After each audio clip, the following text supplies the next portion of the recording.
Let's get into this G Status ATL Hustle. Did you guys watch season 2, episode 2?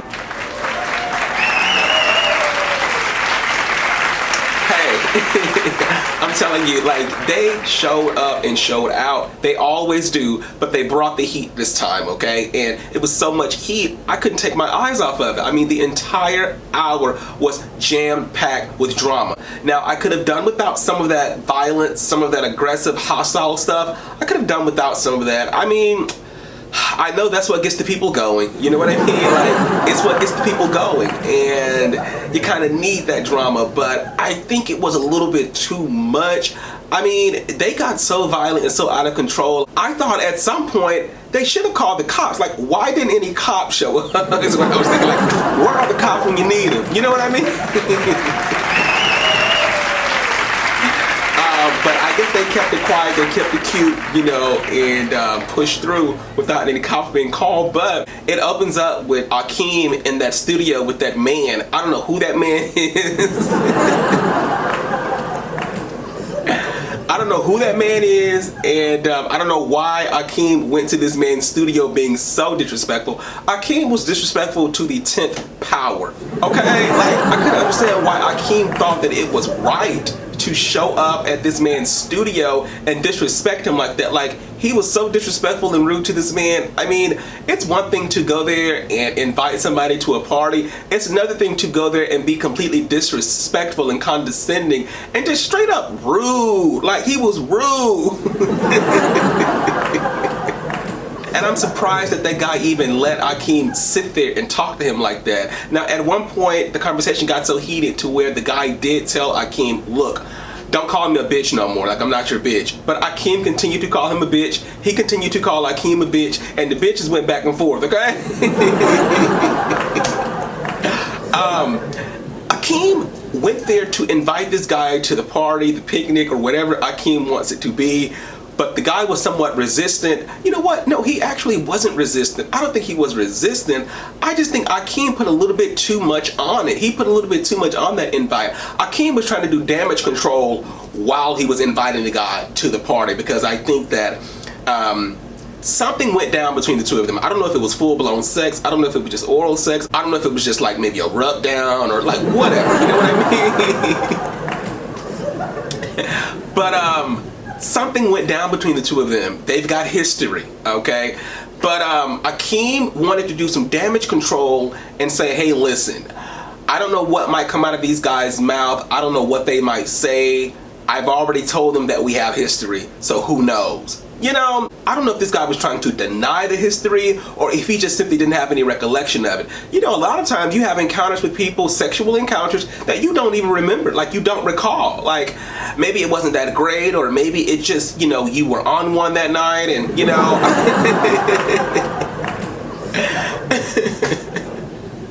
You just don't remember. You don't remember. And so, whatever the case may be, that guy proceeded as if he did not recall what Akeem was talking about, okay? Akeem continued to try and refresh his memory, but it was just not working. And it got to a point to where the two started to butt heads because the disagreement was just that strong. You know what I mean? It was just that strong. And Akeem continued to disrespect this man in his studio. The man told Akeem that he had just been signed with Mama D, and Akeem rejected that entirely. He just didn't want to hear it. I guess Akeem didn't believe it, or he just didn't want to give it any credit. Now, I like Mama D, okay? I think she's funny. I think she's a character. I didn't know she was that much of a businesswoman, though. I didn't know that she was signing artists or writers or whatever that guy does in the studio, okay? He said that he had been signed with Mama D, and I don't think he was bragging about it. I think he simply wanted Akeem to know what he was doing. You know, he was giving him an update. They were catching up on old times. You know what I mean? Akeem, being the person that he is, as messy as he is, he just had to go in there and just add insult to injury. You know what I mean? But anyway, they never came to an agreement on what took place or what that sexual escapade or that encounter was like. So Akeem got up, he made his exit, okay, and I think he cussed the guy out on his way out the door. Akeem is a mess. He's a mess. He's a character. I like Akeem. Shout out to Akeem. Now, After that, I think we get, who do we get? Sherrod and Roman.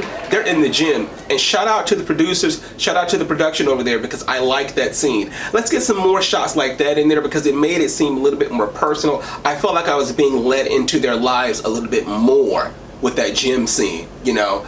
But I like to see Roman and Sherrod together. I think they had great conversation. The chemistry was good. The energy was right. You know, and that scene actually made me like Roman a little bit more. Okay. Initially, I didn't too much care for Roman.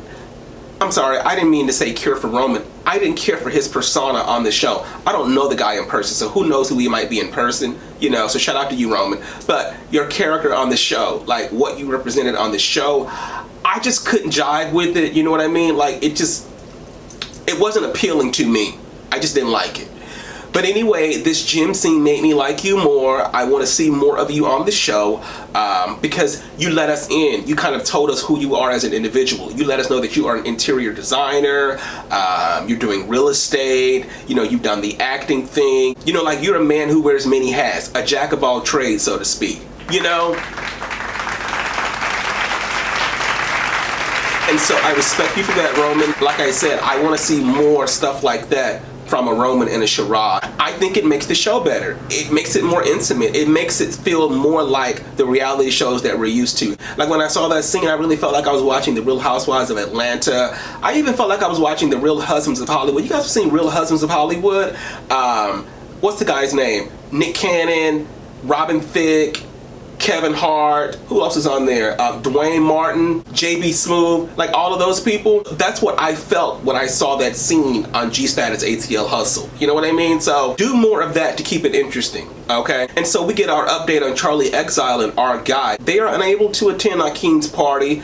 They're actually going to be at a fashion event or something like that, and they're going to be there with Megan Thee Stallion. Yeah, and I can't blame them for not showing up to Akeem's event. It would have been nice to have them there, but they actually didn't miss out on anything. And I think when they watch the show back, they're gonna be like, ooh, I'm glad I didn't go to that. You know, like, it was just a lot going on, y'all. But anyway, our guy and Charlie Exile could not make it, and I support their decision, to be honest with you. I really do. So hopefully we'll get a chance to see Charlie Exile and our guy on episode 3, because I like them. I like our guy. I like Charlie Exile. I like them together. They're a dynamic duo.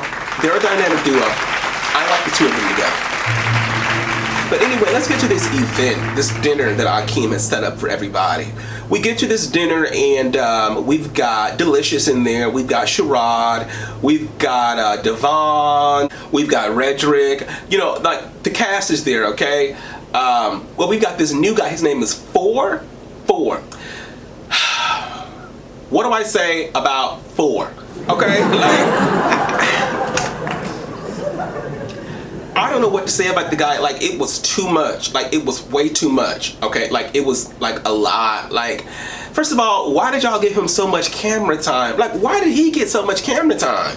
You know? Like, y'all didn't have anything else to showcase or talk about? No shade. It felt like that entire show was his green screen. Like, just him running his mouth, and saying all of this stuff that I could contest, I could take issue with, but I won't, because I don't consider like a lot of the stuff that he was saying, I don't consider it. Like, boy, what are you talking about? You're standing there in the ugliest jacket with a do-rag on your head. Like, you look a mess. I'm sorry to say that. I'm sorry, but y'all put him out there. Y'all put him out there. He actually looked better at the dinner table than he did in his green screen. You looked a mess on your green screen, buddy. I'm sorry. You looked a mess.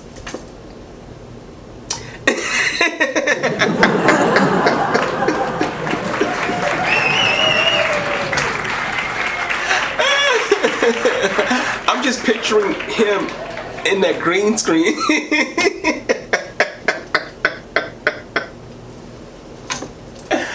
I'm picturing Four in that green screen, and he looked a mess. And then had the nerve to come at Sherrod for being dressed by wardrobe. Somebody give this man a lesson in Hollywood. It is a privilege It is A-list. It's star status when you show up to a production and they have wardrobe ready for you. That's Hollywood, buddy.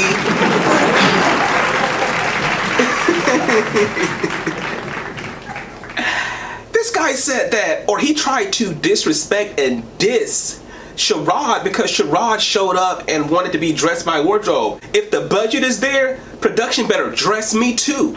Okay? You better dress me too.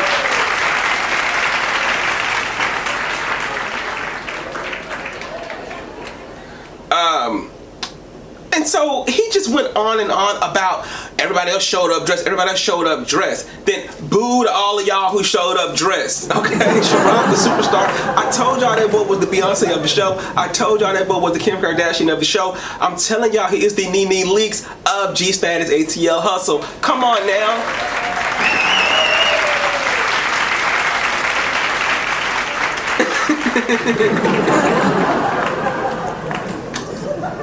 Talking about I got flued out. He got flued out by MTV. For what? One of those little reality shows that you did not even make? You didn't even get on the show, buddy. We do not know you from anywhere. Are you SAG-AFTRA? Probably not. You know what I mean? Like, and I hate to do this to you I hate to do this, but they did it to you first. They put you out there like that, buddy. They gave you your shots. We saw that cup. You were taking your shots. You admitted to it being some alcohol, okay? You took your shots and you ran your mouth a little bit too much. And so we got to let you have it over here.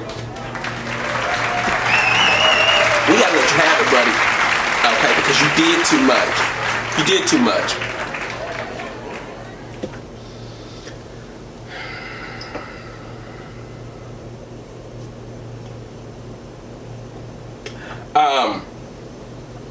And so, you know, the dinner is pretty much consumed by this bickering, mainly fueled by Ford. Like, Ford did all of that. Like, he was attacking everybody at the table. It just seemed like he was being a monster. And Devon hit the nail on the head when he said that this guy was sitting there trying to bully all of these people. Like, he was bullying everybody.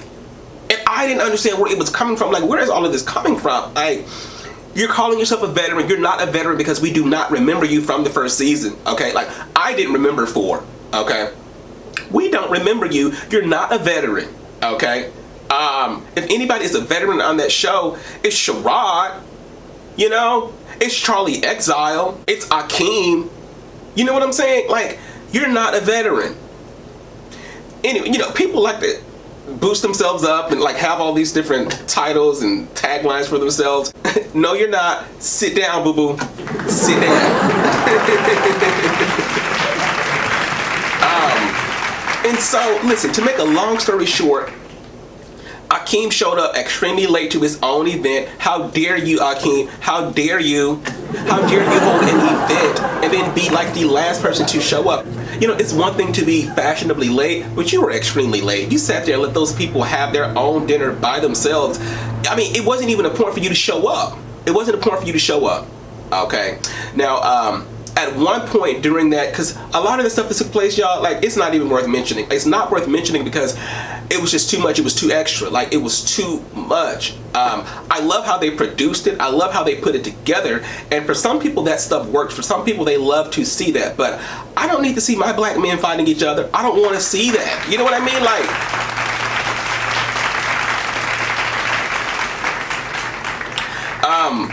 you know, it got to a point to where they started throwing dishes and waters and stuff at people. And I'm thinking like, well, who's going to be the first one to either fall on that hibachi grill?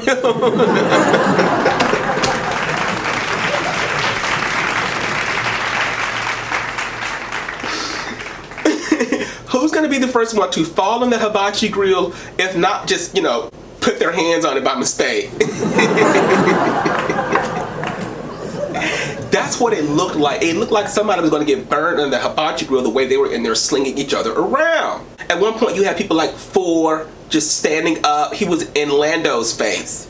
And, you know, just being disrespectful to Lando. And, like, it was just, like I said, this guy, Ford, was too much to begin with, okay? He went at it with Devon. But then at the other point, by the time Akeem actually got there, I think it was Brandon It may have been, I think it was Brandon.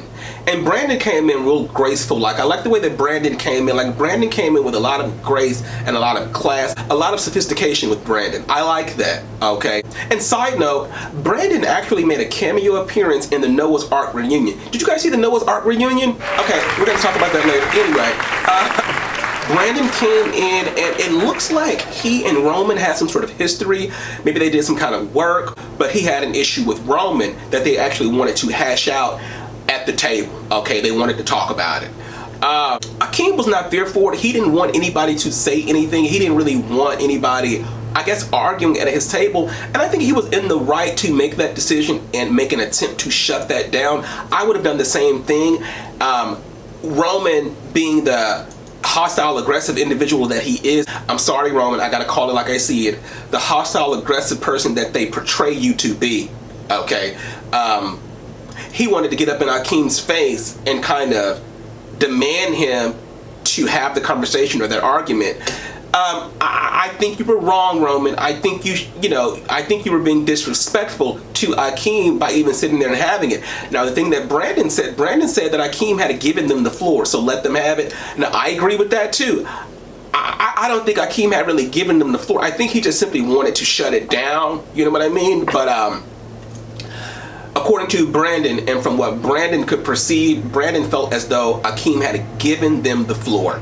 Okay, and so they had it out, they talked. I think they came to some sort of resolution, but by the time these people came to a meeting of the minds, Akeem and Roman were going at it. Okay, Roman came across that table and, being the hostile and aggressive individual that he is, almost took Akeem to the ground. Okay, had those individuals not gotten up, I think Delicious tried to get in between them. Roman just kind of moved her to the side like real easy. Like, and I didn't understand why Delicious even got up. Like, next time just stay down, baby girl. Stay down. I would have ran for cover. Like, because you're not going to get in between two monsters like that. You'll get tore up in the process. And that's how a lot of people get hurt. People are always trying to jump in and break up something when, listen, the moment you get caught in the crossfire and get hit by one of them elbows, you know what I mean, or get body slammed just because I can't see you, I don't know who you are, now you want to press charges. Now you're mad. You shouldn't have been trying to break it up. You put yourself in the line of fire, you know?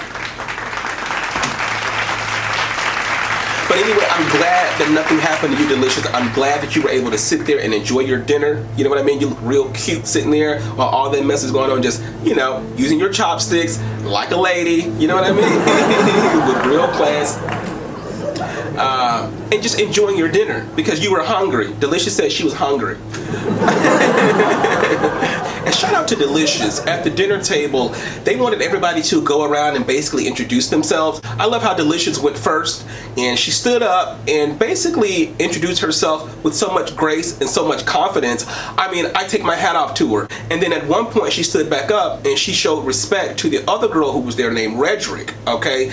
And I have so much respect for that. Like, I think Delicious recognized that they were the two queens in the room, like the true queens in the room, and she wanted to show her fellow queen that she was not against her, but with her. And that's what you're supposed to do, because a lot of times people like to put women at each other's throat, like they like to have them competing against one another. But Delicious stood up and she let it be known that she respected that girl. She felt her energy. She felt like they were surfing the same wave. She liked her personality. She liked her style. And she's somebody that she could see herself vibing with. You understand what I'm saying? You gotta respect that. So shout out to Delicious. But anyway, I'm glad that the two of them did not come to blows. All right, and they were able to kind of simmer down and move on with the dinner. Now, there was a guy on the show last season, I don't recall his name, but he got into a fight with Sherrod. And when I saw that scene, it made me mad. It pissed me off. Like, I was like, who is he? Get him off the show right now. You know what I mean? Like, don't come for the king. Anyway, he got into a fight with Sherrod, and so he shows back up at this dinner. And I don't think he wanted to clear the air. I think he showed up there to be messy. I really think he did. And I'm glad Sherrod didn't give him too much energy. Sherrod kept it cool, calm, and classy. You know what I mean?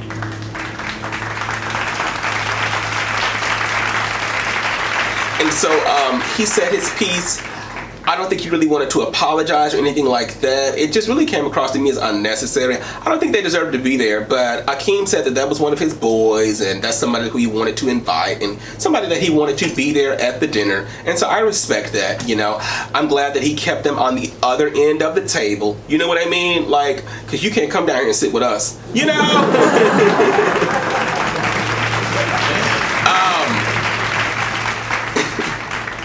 You know, they hashed it out and so on and so on. But eventually tension erupted and the situation came to dishes being thrown, dishes being broken all over the restaurant. I'm surprised none of those employees were hit.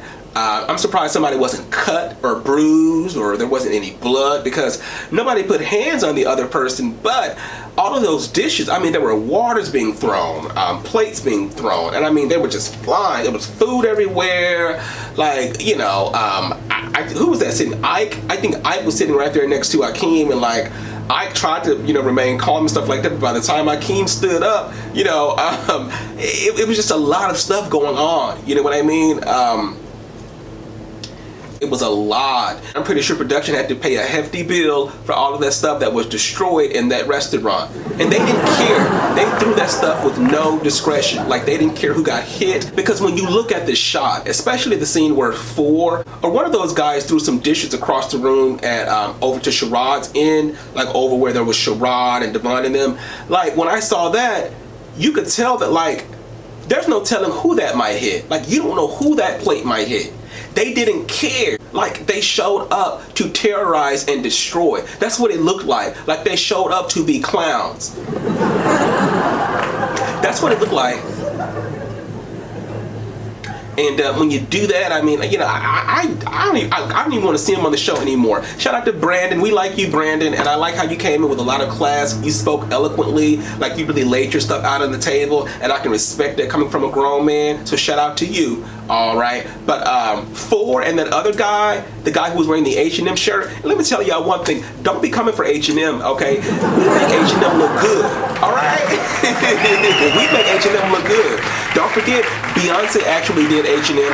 Y'all need to know, Versace collaborates with H&M. Maison Margiela collaborates with H&M, okay? Like, everybody collaborates with H&M, so H&M is not as, you know, low as y'all try to make it. And like, even if you think it's low, I always tell people, it takes a baddie to put on that cheap stuff and make it look like $1 million, right? We make that H&M look damn good, okay? So shout out to H&M. Let me tell you something. A lot of y'all out here wearing this Gucci stuff and you don't even look good in it. You don't even look good in it. You show up to the scene and you still look like Boxcar Bill or something like that. You know what I mean? Like, your body ain't made for it. You look a mess. You look ridiculous. Your body's not even made for the stuff, but you're wearing it because it's got a logo on it. Go get you something that fits you, boo-boo, okay?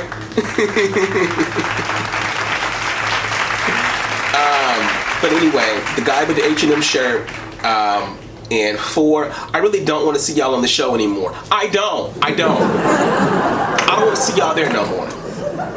Did it make for good TV? Yes and no. Yes and no, because, I mean, you brought a little bit of action, but we don't like your character and your persona on the show, okay? We don't like your character on the show.